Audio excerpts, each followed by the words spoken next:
2 point okay ആണല്ലോ. മൂന്നാമത്തെ point എന്താ മിസ്സേ? Poetry corrupts morals. എന്താ പറയുന്നത്? പോയട്രി എന്ന് പറയുന്നത് കറപ്റ്റ്സ് മോറൽസ് എന്നുള്ളതാ. അപ്പൊ ഞാൻ പറഞ്ഞു ഈ പോയട്രിക്കകത്ത് എന്തൊക്കെ കാര്യങ്ങളുണ്ട്, പല പല കാര്യങ്ങളുണ്ട്. മൊറാലിറ്റി ഉണ്ട് അല്ലെ, പല പല തീംസും നമുക്ക് പോയറ്റിൽ നിന്നും കിട്ടും എന്നുള്ളത്. അപ്പൊ സത്യമായിട്ടുള്ള കവിത എന്ന് പറയുന്നത് നല്ല സ്വഭാവമായിരിക്കും. അല്ലെങ്കിൽ നല്ല സ്വഭാവമുള്ള ഒരു കവിതയെ നമുക്ക് എന്താക്കി കണക്കാക്കാൻ പറ്റും? നല്ലൊരു പോയട്രി ആണെന്ന് പറയാനായിട്ട് പറ്റും. ഓക്കെ, അപ്പൊ മൊറാലിറ്റിയെ അട്രാക്റ്റീവ് ആയിട്ട് തന്നെ എന്ത് ചെയ്യുന്നുണ്ട്? അവതരിപ്പിക്കുന്നുണ്ട് എന്നുള്ളതാ. അതായത് വാദം പറയുന്നത് ഇങ്ങനെയാണ്, നമ്മളുടെ പോയട്രി മോറൽസിനെ കറപ്റ്റ് ചെയ്യും. മോറൽ എന്ന് പറഞ്ഞു കഴിഞ്ഞാൽ എന്താ? ധാർമ്മികമായിട്ടുള്ള പല കാര്യങ്ങളെയും കറപ്റ്റ് ചെയ്യുന്നുണ്ട്. പക്ഷെ സിഡ്നി പറയുന്നത് എന്താണ്? Poetry promotes virtue by presenting moral ideals in an appealing way എന്നുള്ളതാ. അപ്പൊ പോയട്രി മൊറാലിറ്റി മോറൽസിന് എന്ത് ചെയ്യുന്നില്ല? കറപ്റ്റ് ചെയ്യുന്നില്ല. അതെന്ത് പ്രൊമോട്ട് ചെയ്യുന്നു? ഈ കൈൻഡ് ഓഫ് വെർച്യൂ പ്രൊമോട്ട് ചെയ്യുന്നു എന്നുള്ളതാ. ഓക്കെ, അതെങ്ങനെയാ നമ്മളിലേക്ക് എത്തുന്ന ഒരു അപ്പീലിംഗ് വേ, നമ്മുടെ സെൻസിനെ ഒക്കെ എന്ത് ചെയ്യാണ്? അപ്പീൽ ചെയ്യുന്ന ഒരു തരത്തിലാണ് എന്ത് ചെയ്യുന്നത്? പോയട്രി നമ്മളിലേക്ക് ഓരോ മോറൽ കോൺസെപ്റ്റുകളെ എത്തിക്കുന്നത്. അപ്പൊ ഒരിക്കലും പറയാൻ പറ്റില്ല പോയട്രി കറപ്റ്റ്സ് മോറൽസ് എന്നുള്ളത്. ഓക്കെ, അപ്പൊ അതിനെ ആകെ എന്ത് ചെയ്തു അല്ലെ? കറക്റ്റ് ആയിട്ടൊരു ഉത്തരം സിഡ്നി കൊടുത്തിട്ടുണ്ട്. ദെൻ ദ ലാസ്റ്റ് പോയിന്റ് എന്താണ്? പ്ലേറ്റോ ബാനിഷ്ഡ് പോയറ്റ്സ് എന്നുള്ളതാണ്. അടുത്തൊരു ക്രിറ്റിസിസം വന്നേക്കുന്നത്. പ്ലേറ്റോ എന്ത് ചെയ്തിട്ടുണ്ട്? ബാനിഷ് എന്ന് പറഞ്ഞു കഴിഞ്ഞാൽ എന്താ? ബാനിഷ് എന്ന് പറഞ്ഞു കഴിഞ്ഞാല് എന്നൊക്കെ നമുക്ക് അങ്ങനെയൊക്കെ പറയാം. Okay, yes. അപ്പൊ പ്ലേറ്റോ നമ്മളുടെ പോയട്രിയെ എന്ത് നൽകി പല പല പോയറ്റ്സിനെയും പാട് എന്ത് ചെയ്തിട്ടുണ്ട്? റിജക്ട് ചെയ്തിട്ടുണ്ട് എന്നുള്ളൊരു ക്രിറ്റിസിസം വന്ന സമയത്ത് നമ്മുടെ എന്താ പറയാ സിഡ്നി കൃത്യമായിട്ട് അതിനെ പറയുന്നുണ്ട്. പ്ലേറ്റോ എന്ത് ചെയ്യുന്നുണ്ട്?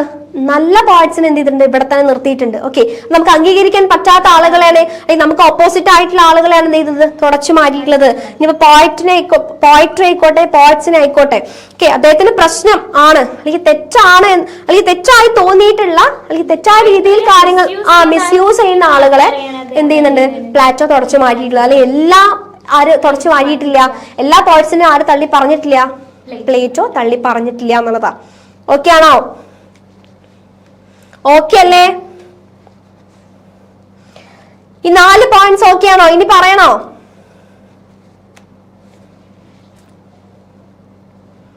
4 പോയിന്റ്സ് ഇനി പറയണോ? നമ്മള് കഴിഞ്ഞിട്ടുണ്ട്, സംഭവം കഴിഞ്ഞിട്ടുണ്ട്, അതുകൊണ്ടാ ചോദിക്കുന്നേ. ഏതെങ്കിലും ഭാഗങ്ങള് അല്ലെങ്കിൽ ഇപ്പൊ ഈ പറഞ്ഞ 4 പോയിന്റ്സ് യെസ്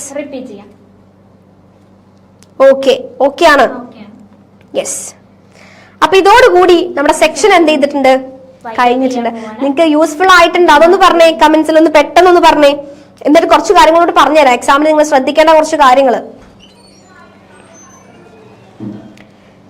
എക്സാമിന് പോകുമ്പോൾ ഞാൻ പറഞ്ഞ പോലെ തന്നെ ക്വസ്റ്റ്യൻ നമ്പർ ഇമ്പോർട്ടന്റ് ആണ്. ക്വസ്റ്റ്യൻ നമ്പർ ഇട്ടിട്ടുണ്ടോ ഇല്ലയോ എന്നുള്ളത് ഇമ്പോർട്ടന്റ് ആണ്. ക്വസ്റ്റ്യൻ നന്നായിട്ട് വായിക്കുക.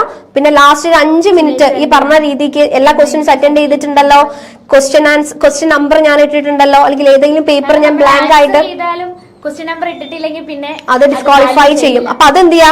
നിങ്ങൾ കൃത്യമായിട്ട് നോട്ട് ചെയ്ത് വെക്കുക. പിന്നെ എല്ലാ ക്വസ്റ്റ്യൻ അറ്റൻഡ് ചെയ്യുക. ഇൻസ്ട്രക്ഷൻ വായിക്കണം അല്ലെ? ചിലപ്പോൾ 5 ക്വസ്റ്റ്യൻ 2 ക്വസ്റ്റ്യൻ ഒക്കെ എഴുതാൻ മതിയായിരിക്കും. ഇൻസ്ട്രക്ഷൻ വായിക്കാതെ കംപ്ലീറ്റ് ആയിട്ട് എഴുതി കഴിഞ്ഞ് കഴിഞ്ഞാൽ ബാക്കിയുള്ള ആൻസർ ചെയ്യാനുള്ള ടൈം നമുക്ക് ഉണ്ടാവില്ല. അപ്പൊ ഇൻസ്ട്രക്ഷൻ വേഗം ചെയ്യുക. ക്വസ്റ്റ്യൻ അനുസരിച്ച് ഉത്തരം എഴുതുക. മാർക്കിനനുസരിച്ച് ഉത്തരം എഴുതുക. 5 മാർക്കിനാണെങ്കിൽ അത്യാവശ്യം എഴുതണം. 2 മാർക്കിനാണെങ്കിൽ അതിനനുസരിച്ച് എഴുതിയാൽ മതി. എഴുതാണ്ടിരിക്കാം. യെസ്. അപ്പോ ഈ ഒരു സെഷൻ നിങ്ങൾക്ക് ഹെൽപ്ഫുൾ ആയിട്ടുണ്ടോ? എന്താണ് എല്ലാവർക്കും പറയാനുള്ളത്? ഫീഡ്ബാക്ക് ഒക്കെ ഒന്ന് പെട്ടെന്ന് കമന്റ് ബോക്സിൽ അറിയിച്ചേ. നെക്സ്റ്റ് ക്ലാസ്സും ഇതുപോലെ തന്നെ മതിയോ, അല്ലെങ്കിൽ എന്തെങ്കിലും മാറ്റങ്ങൾ വരുത്താനുണ്ടോ? ഒന്ന് വേഗം ഒന്ന് പറഞ്ഞേ. ഫീഡ്ബാക്സ് എന്തായാലും നമ്മളുടെ കമന്റ് ബോക്സിൽ അറിയിക്കണം കേട്ടോ. അപ്പൊ ഓൾമോസ്റ്റ് എല്ലാ യൂണിറ്റ്സും ഞങ്ങൾ കവർ ചെയ്തിട്ടുണ്ട് അല്ലെ? ഈ ഒരു പേപ്പർ കംപ്ലീറ്റ് കവർ ചെയ്തിട്ടുണ്ട്. അപ്പൊ ഇതിലൂടെ ഒക്കെ എന്ത് ചെയ്യാ പോവുക. ഇതിലേതെങ്കിലും പോർഷൻ നിങ്ങൾ വിട്ടിട്ടുണ്ടെങ്കിൽ എന്ത് ചെയ്യുക? അത് മെയിൻ ആയിട്ട് ഫോക്കസ് ചെയ്യുക.